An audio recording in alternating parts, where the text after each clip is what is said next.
একটা সময় ছিল যখন খালি মন চাইতো থ্রি পিস, জুতা, পার্স, অর্নামেন্টস এগুলো কিনি।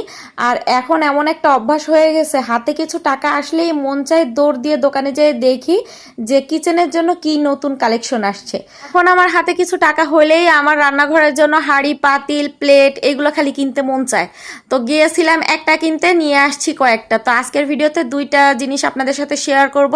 তো কিয়ামের এই বড় একটা কড়াই কিনেছি। এই কড়াইটা আমার কাছে খুবই পছন্দ হয়েছে। এই কড়াইটার ভিতরে পোলাও অথবা রোস্ট খুব ভালোভাবেই রান্না করা যাবে, আর এটা দেখতেও খুব ভালো লাগবে। যে বাইরেটা লাল কালার আর ভিতরে অফ হোয়াইট কালার, দেখতে খুবই আকর্ষণীয়। ওই বড় কড়াইটা ছিল 28 cm এর। আর এটা হচ্ছে একটা মিল্ক প্যান, এটারও বাইরে লাল কালার আর ভিতরে দেখেন অফ হোয়াইট কালার। এই মিল্ক প্যানটাও কিন্তু খুবই চমৎকার।